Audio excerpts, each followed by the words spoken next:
Assalamualaikum warahmatullahi wabarakatuh.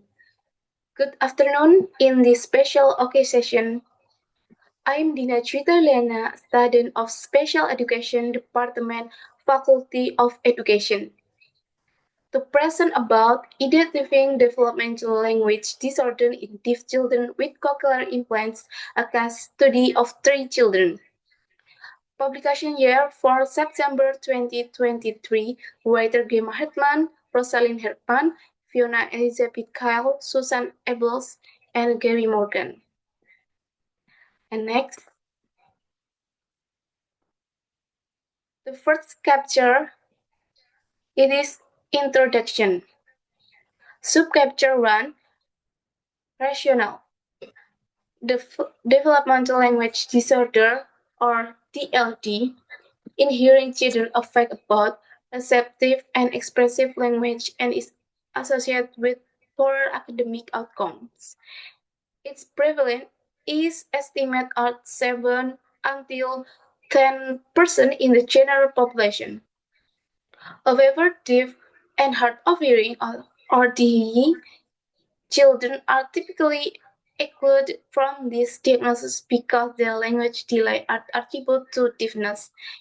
Yet there is no reason to assume deafness protects against DLD.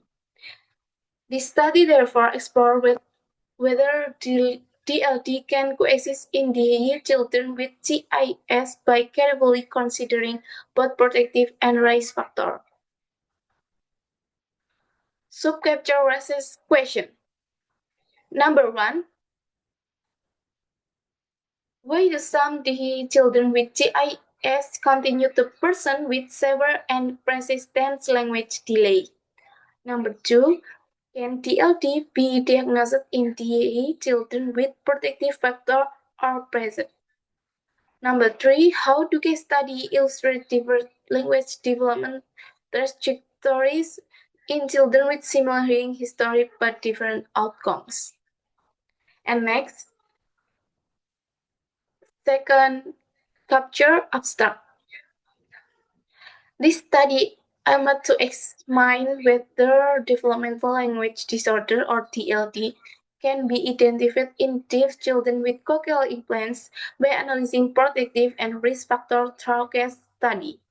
The findings showed that while most children demonstrate expected language progress, when children presented with severe and persistent language difficulties consistent with DLD, despite having good access to sound, normal cognition, and adequate social development.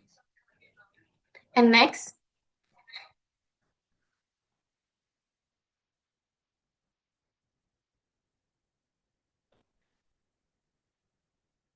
recapture methodology. Subcapture participant. 3 female children, all diagnosed with bilateral severe profound hearing loss through newborn hearing screening. Just received bilateral CIC between 24 and 24 months of age. All were born to hearing parents, attended regular speech and language therapy, and differed mainly in the variability of protection or risk factor. And next, subcapture methodological approach used. The study applied a retrospective case study design, reviewing case study and analyzing longitudinal outcomes up to 4 years post-implantation. This approach allowed for in-depth comparison of children's language development within the context of both protective and risk factors, rather than attributing language delays solely to deafness. And next, subculture research instrument, GI use and access to sound, categories of auditory performance 2, or TAP2. Number 2, speech sound discrimination, the test of auditory perception of speech for children, or TAPS2, and speech intelligibility rating, or SER. Number three, nonverbal cognition and parent-child interaction. Schedule of growing skill. Two, the SKS2 screen for strength and weakness across a variety of domains, providing an approximate development X on based on hearing children for it. And last, the Little International Performance Scale or letter A. Number four, language assessment. The preschool language scale, 4th and 50th edition, or PLS, TELFP2, and the clinical evaluation of language fundamental edition, 4, or TELV4. And next capture result. Number one, Juwita. Intelligently delayed but cope up with hearing pairs by various post-implant profile consistent with lead language immigrants not DLD. Number two, Child B exhibited persistent language delays influenced by inconsistent GI use and limited language input.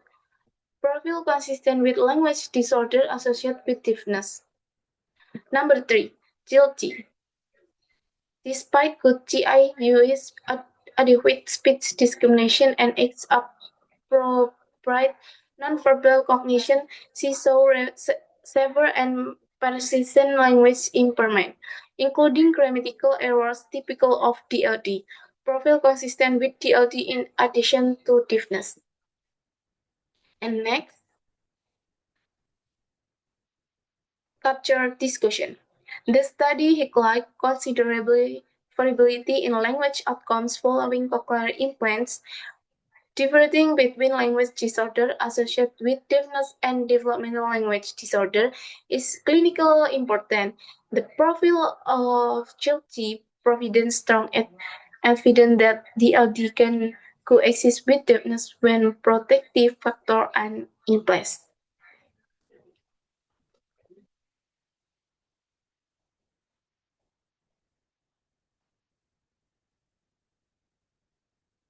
And next, conclusion. Subcapture implication. The recognition of DLD in the children has significant clinical implication. It is enable professionals to design more effective and tailored interventions such as explicit language interaction and explicit production strategies. Furthermore, autonomy and possibility of DLT help parents understand why their child may struggle more than other first and allow educator and clinical to set realities expectation and provide expert support. Next, sub capture limitation. This study has several limitations. It is based on only the cases which resist generalizability. The retrospective design also meant that some relevant data were missing or inconsistently available, such as detailed information on the home language environment and therapy attendance.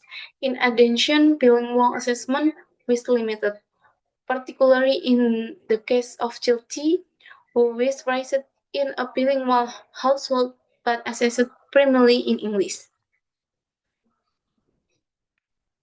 And next, recommendation. Future research should include long scale longitudinal studies to establish clear diagnosis criteria for TLD in children with cochlear implants. International consensus such a drug development study is also recommended to define technology and classification. Finally, evidence-based intervention tailored to the children with coexisting DLD should be developed and evaluated. I have presented all the content of my final assessment from Capture 1 until 6. That's all my presentation. Thank you so much for for your night's attention.